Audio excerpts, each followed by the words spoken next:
Hey everyone, and welcome back to the fourth episode of the Ramblin Gamers podcast. My name is Adam, and I am here, as always, with Matt, and we are here to ramble on about the latest video game news, along with several other topics ranging from our gaming opinions to news about upcoming nerdy movies and TV shows. If you guys are liking the show and want to stay up to date, follow us on Twitter and Instagram at Ramblin Gamers. Also, please share this with a friend. We're trying to build the audience so that we can continue to do what we love and grow our show. But before we get into our show today, how are you doing today, Matt? Bad. Why? So the PlayStation 5 comes out on the 12th, correct? As far as I know. Not for me, it doesn't. Mine's not shipping until the 19th. I know I wrote it down later in the show, but I just want to get it out of the way now. That after all these reviews and embargoes, or the embargoes were lifted and the reviews are coming out, and I'm going to have to wait an extra week, barring a miracle from Baby Bezos. But it is what it is. Still super excited just in general for all this stuff to start coming out. Oh, for sure. And that is pretty much 100% of what we're going to be talking about today is the upcoming new generation with the PlayStation Xbox consoles launching here in the next week, basically. Yeah, this episode will be out on the day the Xbox Series X comes out, so. So before we go forward anymore, let's look back. So Matt, the first thing we want to discuss today is the past couple months, the lead up into the next generation. Who has done the hype right? Who has done it the best? Who do you think has had the better run up to their new console?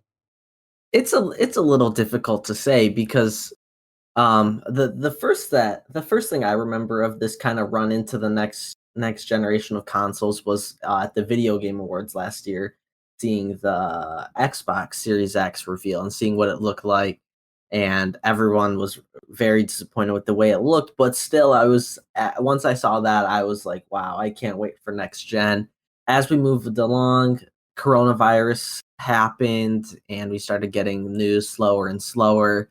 I was really looking forward to the PS5, and then Mark Cerny came out and did that boring tech review, which, I mean, don't get me wrong, it was interesting to see what was going to be in the new console. But basically what it was a basically an hour of him saying that the PlayStation 5 was going to load things fast. So for the first thing to hear about the PlayStation 5 is an hour talk of that, I was like, all right, this is kind of boring. But I mean, advancing even further with the June showcase for PlayStation 5, they blew it out of the water. I thought that was probably the best event of any of the events leading up to these releases. Xbox's event was a little underwhelming in my opinion, but they still had some heavy hitters. Halo Infinite didn't look too good, but I'm still just genuinely excited for that game. Fable looks good. It's a long way out. It's one of my favorite games as a kid, but it's kind of hard to throw that into the mix because it's just we have no solid release date. I would predict 2022 at the very earliest, but Avowed looks good as well. But I would say they had a pretty even amount, but I think the introduction of Game Pass and the improvements that Xbox has made to Game Pass, I would honestly say Xbox has slightly edged in front of PlayStation for the who had the better run up to the generation, because PlayStation's messaging with backwards compatibility and everything has been a little inconsistent. You really don't know. Like I bought this $500 console not knowing 100% what I was getting. But that's down to, I think they have the better games at launch, which is why I'm putting my trust in that. And PlayStation's been pretty consistent with all their consoles. But dude, that June presentation that Sony held was amazing. I'm glad to see them kind of going the route that Nintendo did, where they kind of back away from more like revealing games to the press and more like making presentations for like their fans of just showing games. And I know E3 didn't happen, but they weren't going to be at E3. So that they already had this presentation lined up, whereas Xbox, I feel like they were going to show things off at E3, and then E3 was canceled because of COVID, so they also kind of went the route later in the summer of just having like a digital presentation of like games and showing off the console and everything. And both those presentations were pretty strong. You definitely got a good idea of what the console, how it plays, the games that were coming in the launch window. But like PlayStation's was definitely better in terms of those two I events. Yeah, I agree with that. I think Xbox was a little taken aback at how many games PlayStation announced that aren't coming out like years from now. Like they had release dates. I think the latest release date they had was 2022, which is only 2 years away. So I don't think Hmm. Xbox was expecting that, and I think that's why they added a couple games in there because the State of Decay 3 they didn't give a release date for, Fable they didn't give a release date for, Avowed they didn't give a release date for. There are a lot of games coming out in this next year for PlayStation, which is that presentation was phenomenal. Like you said, another good thing though, a little check mark in Xbox's box is Bethesda, them purchasing Bethesda, which changes the Hmm. whole landscape for software for these consoles, and them just with the Game Pass improvements, with them already adding Doom Eternal. Um, Celeste I saw was coming to Game Pass Hmm. very soon, and also EA Play being added, which means an EA game, just Jedi Fallen Order, is now coming to Game Pass. I want to say around launch day for the Xbox Series X. So they their Game Pass is essentially I wouldn't say salvage the console, but without Game Pass, you'd be kind of looking at another disappointing next generation start for Xbox, and it's looking like they're going to do well because Game Pass is an incredible deal. Hmm. And yeah, they Xbox One had a very very weak start. I mean, a lot of consoles kind of do, but Hmm. PlayStation historically has had very big successful launches. Hmm. Um, so I think now looking ahead at who's going to have the better actual launch, it's I feel like just going off of like history and past console releases, I think it's going to be PlayStation. They have the better launch games. They have more launch games. Um, and I just feel like they have more that install base already of people who are fans of the systems and are looking forward Hmm. to the new one. Whereas Xbox is kind of marketing themselves towards people who might not be ready to get one right away at launch. Yeah, I completely agree with that. So if we're talking like in the terms of who's going to win the, and I'm gonna put quotes around this because I think it's dumb, console war, and we're gonna define console wars by who's gonna sell more consoles. I think it's hard to give Xbox that advantage considering none of their systems have ever sold more than their head-to-head competitor, which is PlayStation. The closest being the Xbox 360 with the PlayStation 3 only being about three 3 or 4 million apart. But the Xbox One really faltered from that, and the PlayStation 4 kind of blew it out of the water. But I mean, it's hard to say definitively because they're both taking such different approaches to this generation. But if you had, like we're doing, you're asking my opinion for like a couple, essentially 6 days before the consoles come out. I'm predicting about 7 years into the future. I would say PlayStation 5 is going to outsell the Xbox Series X and S. But who knows? I could be completely wrong. But again, it's just like historically, you look at like the top four best selling consoles of all time are like probably all PlayStation consoles. So they already have like a They huge are, yeah. install base of PlayStation fans that are in the next 7 years probably going to get a PS5. So like already there you have at least like 100 million people that are going to adopt Yeah. the new console.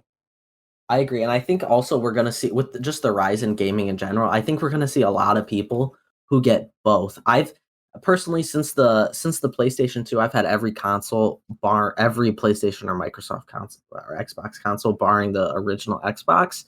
I plan on buying them both this generation. I think you're kind of in the same boat where you'll be looking at a PlayStation 5 physical and Xbox Series S. I think that's what you and I had talked about. So I think we're gonna see a lot more people getting both then so I could see it being a much more even playing field as opposed to just one console completely blowing out the other like we saw in this past one. Especially with that cheaper model of Yeah. Xbox. It is, and in Game Pass, it's really accessible. So I think the Xbox Series X/S is definitely going to do better than the Xbox One did, but like how up in the ranks with PlayStation is it going to be? Like I'm just not really sure right now, just based on like the games. Yeah. But another question we can take into account is who's going to sell more this holiday season. And just for the funsies of it, we'll throw the Switch into it as well. I know I have my answer, but what do you think is going to sell more? Hmm. Between the PlayStation and the Xbox, probably the PlayStation, because I feel like I'm seeing a lot more people kind of fighting to get a PlayStation right now. And this Hmm. could be barring if there's like supply issues with the Yeah. PlayStation, which like they say there isn't, but like there could be in terms of like Black Friday, like holiday stuff. It could be like a hard console to find, which would affect its numbers. Hmm. Um, but I think just alone based off what we said, I'd like the PlayStation would sell more. But I mean, if the Xbox is more accessible and easy to find just this holiday season, then it could be kind of a technicality there. Let's throw the Switch into it though. Do you think the Switch will outsell both of them? See, that's hard because the Switch is a hot selling console still after being on the market for 3 years. They're Hmm. reporting big profits on the Switch, and that could easily go into like Black Friday and the holiday season. But like putting it up against like a new console launch, that's kind of hard. I agree. However, the only thing I'll say is that PlayStation and Xbox, we know that they're going to have a very limited supply. PlayStation has already said that on launch day, you are not going to be able to find the console in a store. Like they have all been pre-ordered. All of them online have been pre-ordered. If you want a PlayStation this November, you're not going to find one if you don't have one pre-ordered. I don't know for sure on this. I haven't seen anything on Xbox saying that. If I had to guess, it's going to be the same for Xbox. Also, another thing to Hmm. look at, Nintendo only, the Switch only being $300. That thing has been selling like gangbusters. That thing's flying off the shelves. If personally, if I had to guess, and also PlayStation and Xbox are limited to how many they have. So Nintendo can sell like they're not Nintendo. The Switches most likely aren't going to sell out. They aren't gonna run out. It's gonna be difficult to find it just because it's the holiday season and Black Friday and everything like that. It's not like it's a surefire thing walking into a store. You're gonna have a Switch, but we can say for certain that you're not gonna be able to walk into a store and find a PlayStation 5 and an Xbox Series X. That's why personally for me, I think it's gonna be really close between all three. But this holiday season, if I had to guess, I think the Switch is gonna outsell them both.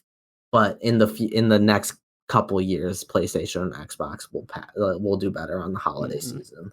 I'm just saying, like the initial sales boom of a console launch, like I don't know if Nintendo's like holiday sales boom is going to be able to meet Hmm. that. But And that's true. Yeah, I completely agree with what you're saying. I mean, that's just hard, but it's still pretty impressive that the Switch in its third year and like one holiday season might sell as much as like a brand new console. Like they're clearly doing very Hmm. good sales wise with the Switch.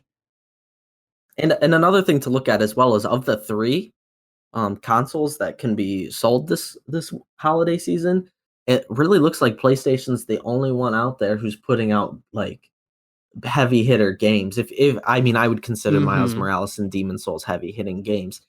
Nintendo isn't really. I mean, Super Mario 3D All Stars is out there, but that's already been out for a couple months now. It's still gonna. Don't get me wrong. It's still gonna sell well, along with Animal Crossing is gonna sell really well as well.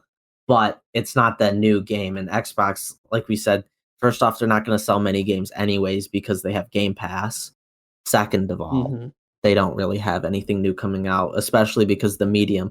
We just saw that today, actually, right before we started recording got pushed off. I think it was scheduled to come out December 10th, and I want to say it got pushed till sometime in January 24th. I want to say I Wow. could be wrong on that date. So they could be scared of Cyberpunk now, encroaching in on their territory. That's true. If it was supposed to come out on December 10th, they might have just delayed it anyways because of how successful the Cyberpunk is expected to be.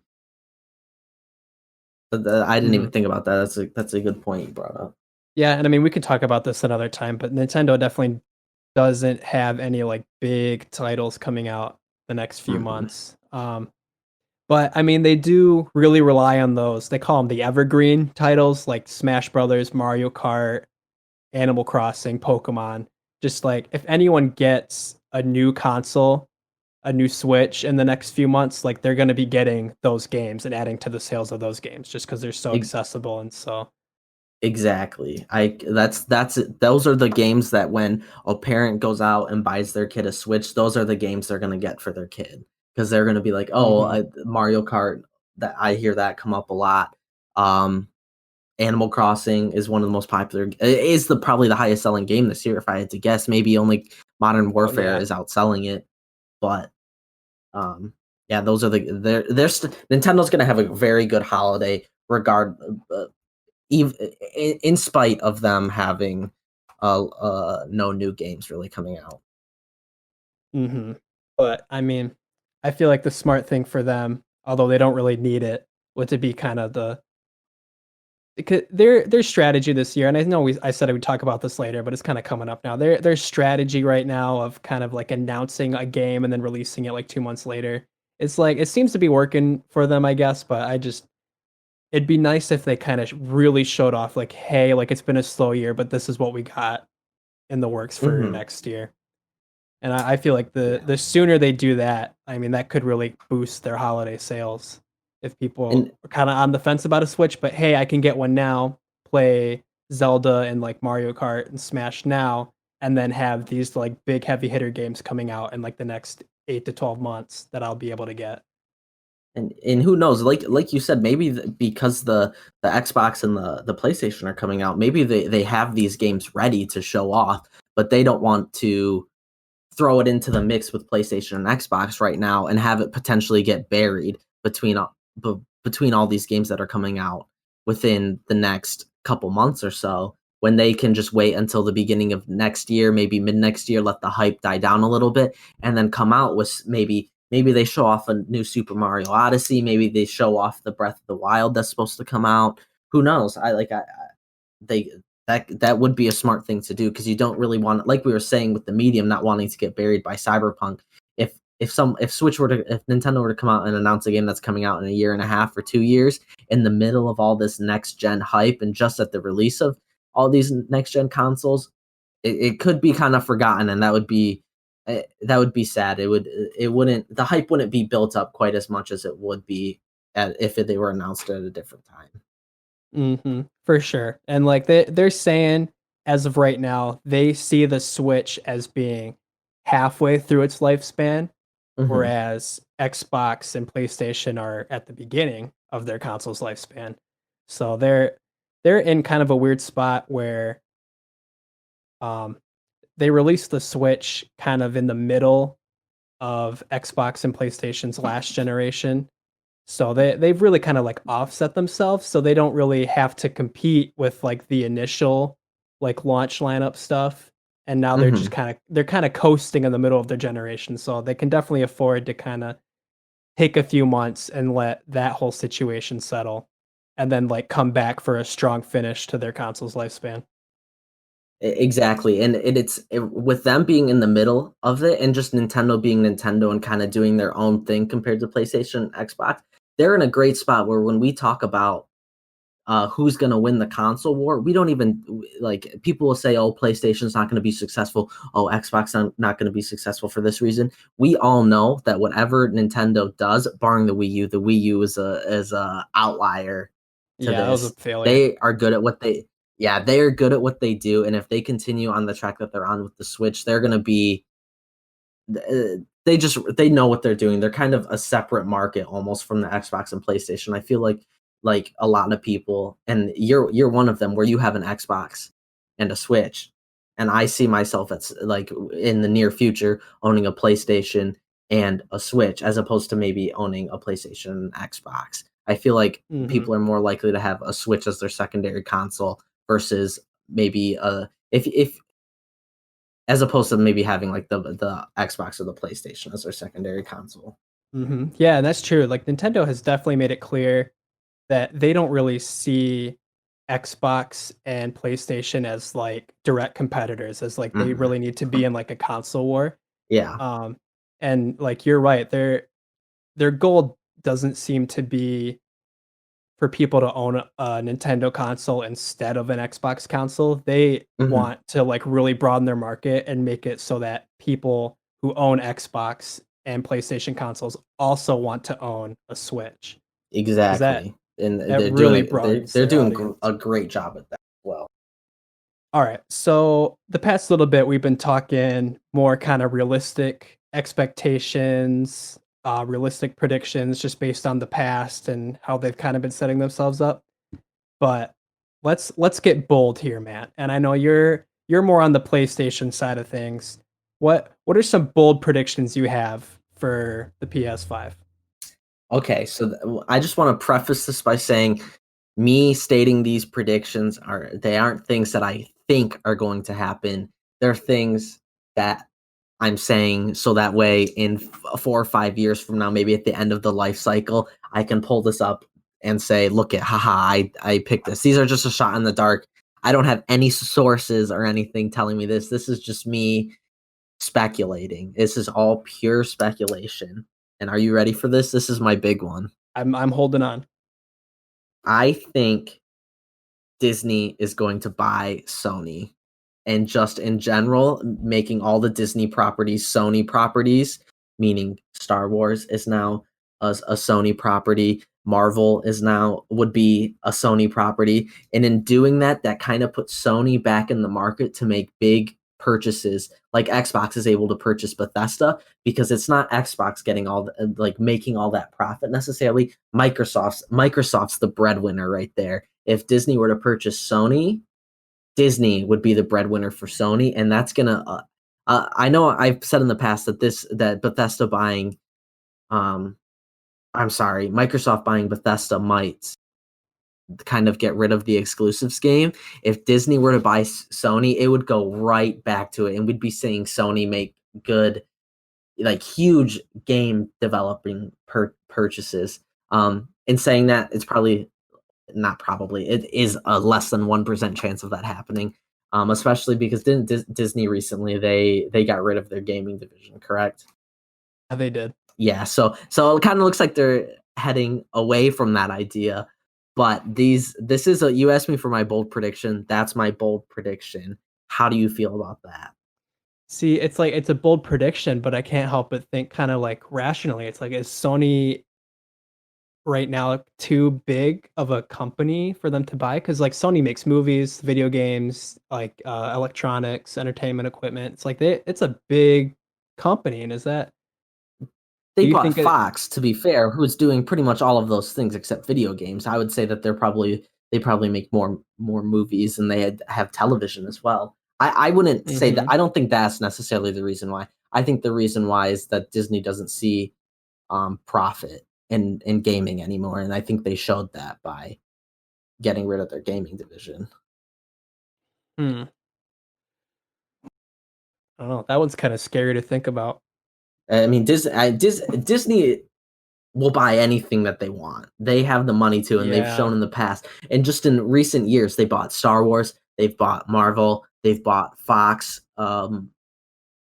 What is it? I don't even National Geographic. I'm just looking at picturing the Disney Plus screen. If I'm being honest, National. I don't know if that was previously their property, but if it wasn't, they bought that. Like Mm-hmm. they're willing to shell out the big bucks for things they think they can make money on. Yeah. And I suppose it's kind of like a just like an avalanche. Like they keep buying bigger and bigger properties. They can afford bigger Mm-hmm. and bigger properties. So, Exactly. And with the rise in gaming we've seen due to people being stuck at home and realizing, hey, movies are really immersive, but video games I actually get to like control these movie characters almost. I think you're seeing a lot of people who are new to video games due to everyone being stuck at home and there being nothing else to do. And people are like, wow, these are great. This isn't just some stupid arcade game that I played when I was a kid or something like that. They're like these are like movie experiences now. These are experiences I don't think I could get in real life, and I'm getting them sitting in my home. But hmm and I mean, just Sony games being backed by Disney money alone, that'd be that'd be pretty impressive. And you, if that were to happen, you could maybe see them go the same route as Xbox, doing a subscription-based service for their games, which I do think is the future of video games. I think this might be the last console generation where we see a prominent use of physical games. I think the likes of GameStop and they're on the down and down, and I don't see them. I don't see it getting better for them. I can see it Mhm. going worse a lot faster. Yeah, I definitely agree with you that we're kind of near the end of like physical games. Because you think about the Switch, and they went with cartridges because you know the Hmm. cartridges are now kind of more powerful than discs. They hold more, like less load times. But I just for like a dedicated home console, like a PlayStation 6, you know, theoretically, I don't really see them kind of going with like cartridges or anything. It's probably just all going to be digital. I agree with that. I can see them still including the disc drive, and still selling physical games. But I think as this generation goes on, we're going to be seeing less and less of that. And it would not surprise me to see the digital editions sell more than the standard edition over the course of the life cycle. I know at the beginning of it, we're going to see a lot of standard editions sold compared to digital editions, because Hmm. the people who buy consoles at launch are hardcore gamers, and there are people who collect video games. I I wouldn't call myself a hardcore gamer, but I did buy a physical of a standard edition because I want to be able to play movies on it. I want to be able to own my games. Um, I'm a big I'm a big fan of being able to like own my media, and recently I've gotten into that more because I've been roommates with you, Adam. I've started purchasing records because it's cool to own your own media, but it looks like we're kind of getting away from that in video games. Hmm. Yeah, and even like you brought up movies, it's like that's a big thing for me is having a disk drive so I can play like DVDs and Blu-rays. But like Mhm. I don't know, those are probably going to be obsolete in the not so distant future too, because Yes. you can go on Amazon and pay like $7 for uh like a like an HD copy of a movie that's just all digital, and you can just load it up like a just kind of like a Netflix or a Mhm. Hulu, just kind of subscription service. You just kind of pay for whatever movies you want. It's all digital. It's all right there. It's in a cloud. It's not taking up space on your console. I 100% agree. Do you have any bold predictions for the PlayStation 5 or anything like that? See, it's hard for me to come up with bold predictions for either of these consoles. Um, hmm. I like you asked me that, and I'm thinking more along the terms of like games, like kind of what heavy hitter Mhm. games they're gonna have. Yeah. Which for me, the heavy hitter games are gonna be the ones that surprise me. Like a new Halo game, they announce it. Like it's not a bold prediction. It'll probably it might be good, but it's not like a bold thing to really Mhm. envision if you can predict it. Um, I see what you're saying. It's hard to like at the beginning of the PlayStation 4 and Xbox One generation, if we had gone back, you wouldn't have sat here saying, "I predict like Horizon Zero Dawn is going coming out." Like you aren't going to be able to predict a new IP basically. mhm. Without rumors, of course. If there's rumors to back it up, you can obviously, but I do have a bold prediction for Xbox as well. Let's hear it. Um, I'm gonna everything I said before my PlayStation prediction applies to this. I don't think it's going to happen. I do think this one is more likely than my PlayStation one. With the lead up to both of these consoles launch, I think we've seen a big focus on PlayStation wanting to sell PlayStation 5s and Xbox wanting to sell Game Pass, not necessarily wanting to sell consoles. Obviously, every console they sell, they're gonna be happy that they sell it. But if you're a PlayStation gamer, and they're like, "Hey, cool, you want to play your games on PlayStation? That's great. Buy Game Pass on your phone. You can play mobile. Buy it on your PC. You can play on your PC." I think that this is going to be the last piece of Microsoft gaming hardware. I think this will be the last Xbox. That's what I'm predicting. I don't actually think that. But Huh. hear me out on this. Hear me out on this.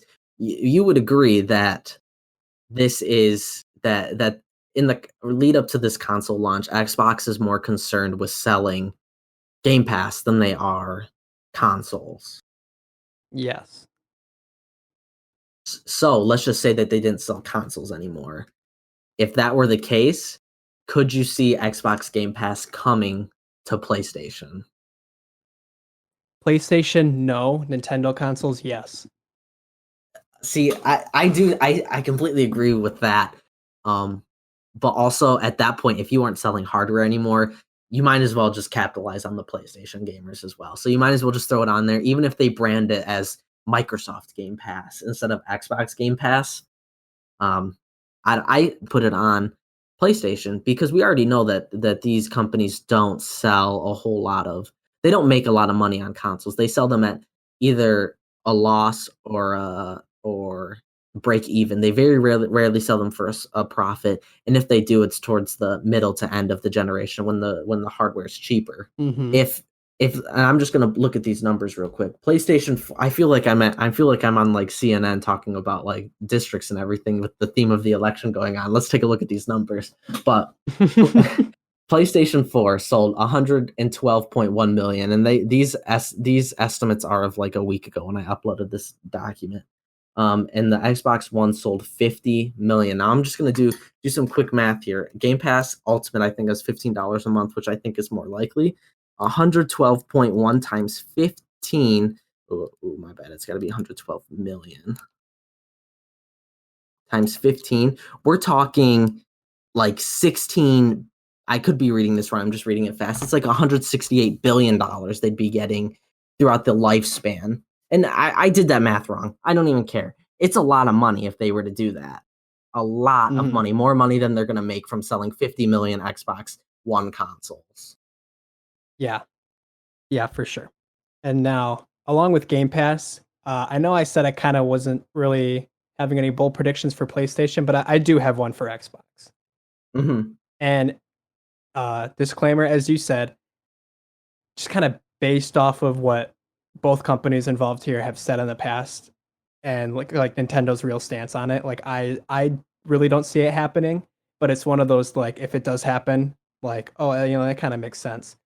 Um, I think with how the relationship between Xbox and Nintendo is going, and Xbox's big push for Game Pass, in addition to getting Xbox exclusive games on Nintendo consoles. Uh, my bold prediction here is that we'd see for the first time a Nintendo game not releasing on a Nintendo console exclusively, and maybe Oh, having it be on Game Pass. okay. Oh, I didn't even think about anything like that because they do seem to be kind of buddy buddy right now, They do Microsoft and seem to be Nintendo. buddy buddy. And maybe not Hmm. a new game, but say maybe a couple years down the line, they're like, oh hey, Mario 64 is on Game Pass. Just like no Hmm. reason, like it's just there. It's just maybe like an older game could be like maybe they release a new I don't see like a big heavy hitter Mario or a big heavy hitter Zelda Yeah, not releasing on a Nintendo console, but hey, maybe they do um kind of what Xbox is doing, and Nintendo kind of funds an indie game and it's on Nintendo consoles for like a year or two, and then it's on Game Pass.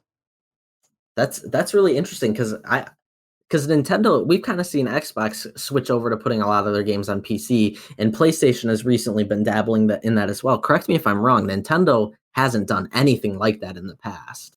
No, their biggest thing kind of showing up past 5 years here is they started doing mobile games. There's like Okay, yeah. Animal Crossing mobile, Mario Kart mobile, um, and that's something like even before, like from the beginning, it's like Nintendo games you can only play on Nintendo consoles. That's like their big thing. Um, but I don't know. It's a bold prediction. I don't really think it's gonna happen, but like I could see it happening.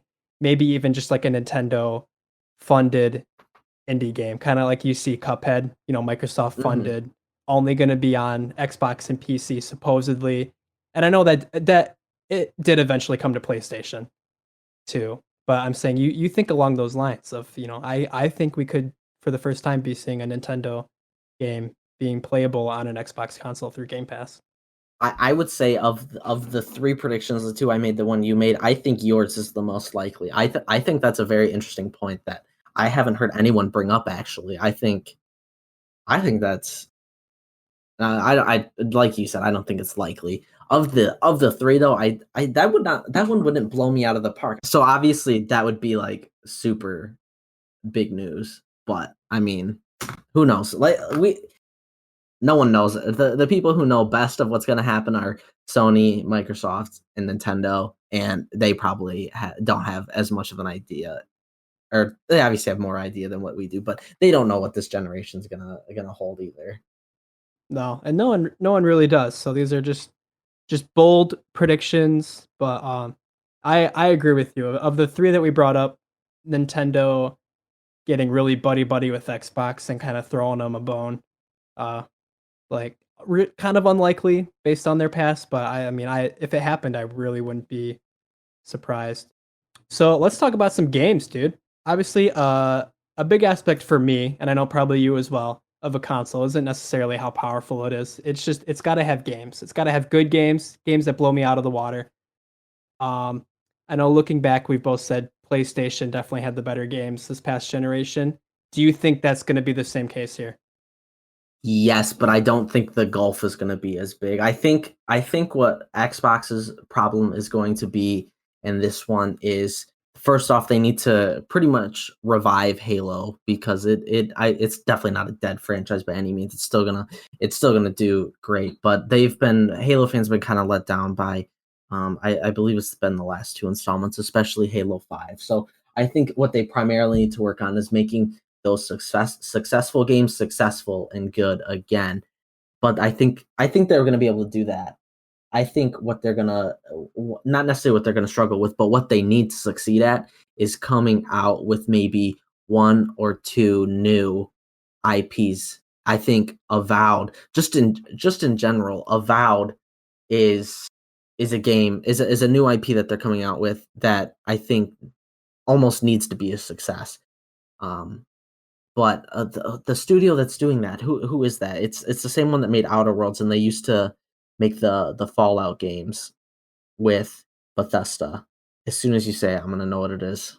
Obsidian, thank you. You didn't say Mhm. anything. Um, Obsidian is probably their most talented and up and coming game studio. So I think them coming out with Avowed is a good idea. And if that turns out to be a success, they're gonna have Outer Worlds and Avowed that they could make exclusive to Xbox and PC if they wanted. And also I think them going back and trying to revive some of their older games, Fable being an example of that, is really smart as well because I think we're going to see that from PlayStation as well. I think there's a good chance we're going to see Uncharted coming back, and we've kind of seen the renaissance of Ratchet and Clank. Um, so I think that's going to be Xbox's problems. Which games I think are going to be better? I think PlayStation is probably going to win that again. I have no reason to think that PlayStation isn't going to do it again because Xbox hasn't proven otherwise.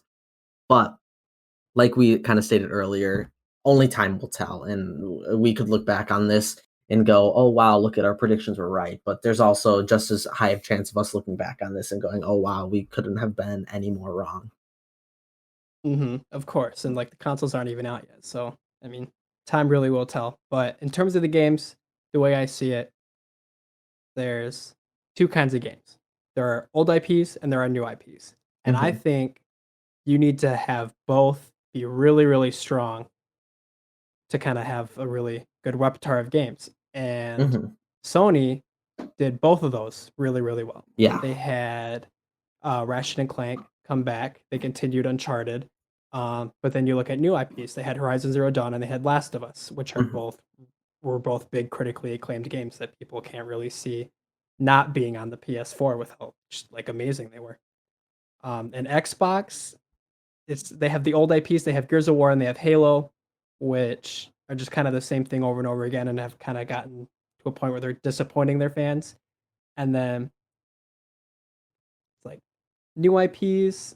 I can't really think of any like really critically acclaimed ones off the top of my head. I know Outer Worlds.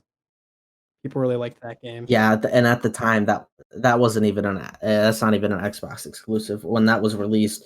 I don't know if maybe it was in the middle of development when they purchased Obsidian, so they still had obligations to fill with PlayStation, or if they purchased them after the success of Outer Worlds. I'm not sure. But I don't know, dude. I'm optimistic. I think Xbox can turn it around. Now they're purchasing other studios. Um, they seem to really starting to be tuning into what their fans want. So I think Hmm. we could see old IPs and good new IPs. I think the biggest thing, because I obviously we need to include Bethesda into this. I think the problem with Bethesda, especially at the start of this generation, is one, their main studio, Bethesda Industries, I think is what they actually call it. The people who make Elder Scrolls and Fallout, we already know that they're a long ways out from even Starfield, which means they're even further away from Elder Scrolls 6. So we might only see one game from them this generation. Who knows? Also, their other studio, I think it's id Software who makes the Doom games. Doom Eternal just came out. We might only see one or two games from them this generation. I would honestly probably lean closer to two because I think there's only a 4 year turnaround for Doom to Doom Eternal. I could be wrong on the years on that. No, that's right. But then we're also looking at, yeah, 2 years. I'm sorry, two games that are coming out are timed exclusives on PlayStation. That right now a studio owned by Xbox is making two two PlayStation games. In Deathloop and Ghostwire Tokyo. So it's going to be a while before those studios get back to making an exclusive game for Xbox if they are exclusive, which I obviously the purchase of Bethesda is still a great purchase for them, but I just think we need to take that into account when we're talking about these games is that it's there's a chance that this could be more a purchase for not this generation but the next generation, and once again that is just speculation.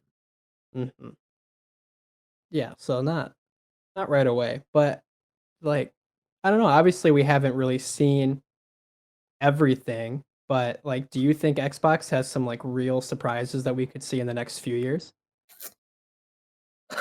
I think Fable's going to be a big hit. I can see that being very similar to uh, with Sony with how successful the revival of God of War was. hmm Because they essentially, because I know for a while, Santa Monica Studio, the studio who makes God of War, they were working on a game other than God of War, and at either it's things weren't working out or Sony said, "Hey, we aren't really feeling this game," and essentially revived the series, and people consider this to God of War to be one of the best games of all time and also one of the best God of War games of all time. And I think there's a chance Fable could be included in that as well because I don't know how familiar you are with Fable. It's kind of like a fantasy RPG game. The first game was really fun. The second game was really fun. The third game they added guns and it wasn't very fun. Um, so hopefully they go back to the what makes those games good and maybe make it put a little twist on it, similar to how God of War kind of switched away from like the button timing and makes it more maybe narrative or just does something else with it to kind of revive it and put a little their own little twist on it because I know it's a new studio making it as well. But then like over on PlayStation, um, I don't know. I'm thinking about Crash and how they brought that back. I know it's Hmm. not really Sony anymore, but like that did really well. Yeah, The remasters, and then they came out with a new Crash game that old fans seem to really enjoy. So it's like I don't know. Hopefully that really sparks something. Obviously you have Ratchet and Clank, but like could we be seeing like Sly again? I mean that Yeah, I think that's a big one that who knows that could be likely. I think we're going to see a revival of Uncharted and taking a I don't think Naughty Dog will take it. I think a different studio will take it somewhere else with characters we either have played a side role in previous games or maybe characters we haven't seen before and they're just kind of using the same universe and same title. Um, but hmm I think there's a lot to look forward to in this generation on both sides of the table. I mean, on all three sides of the table. I think we're going to see really good games in the next 3 and 4 years, extending even till the end of the console generation.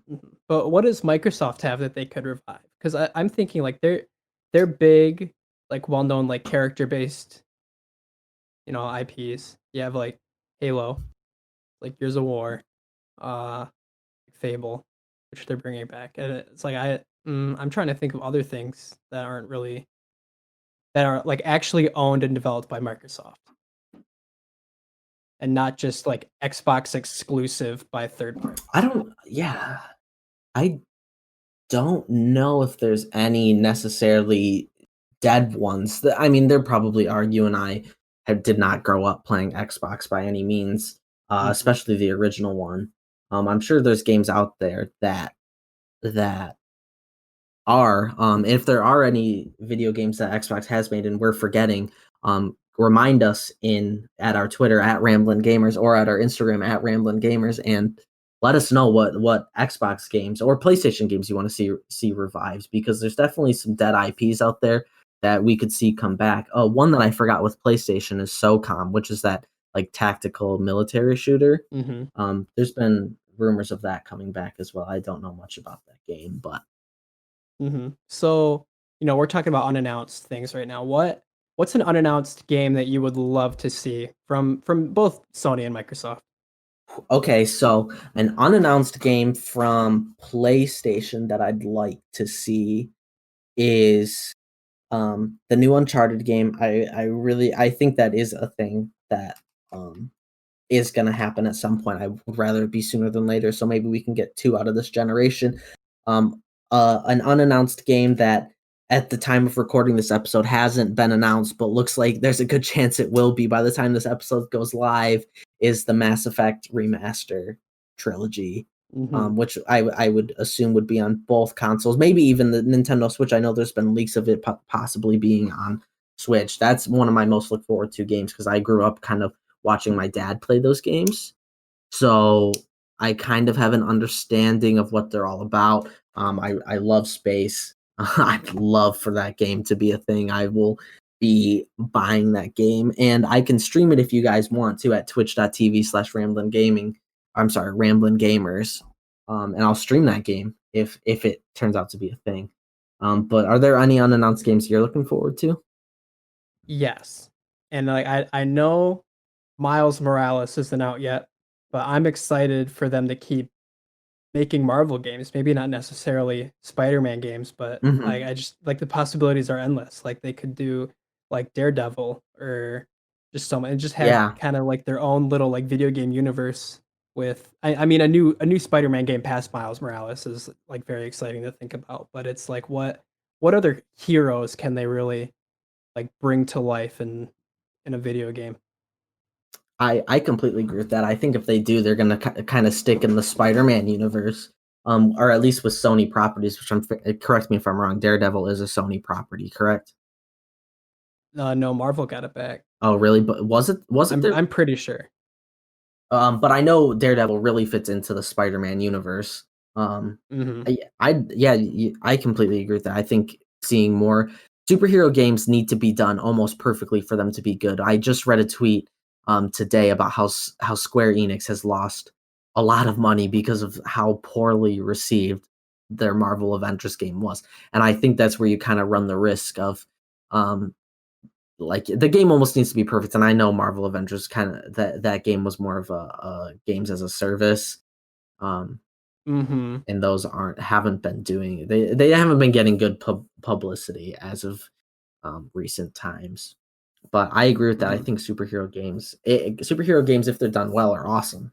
Yeah, and the one thing you need to nail in a superhero game is the gameplay, and that's one reason I think Hmm. people didn't like the new Avengers game, which is the gameplay was very, like, stale, but, like, Yeah. Sony Spider-Man, that had fun gameplay, and, like, that's what people want, they wanna play as the superheroes and just have a fun time, like, I mean, like, the story being really good obviously makes the game really good, but, like, the story could be shit, but if you're having fun as Spider-Man, it's, probably a fun game.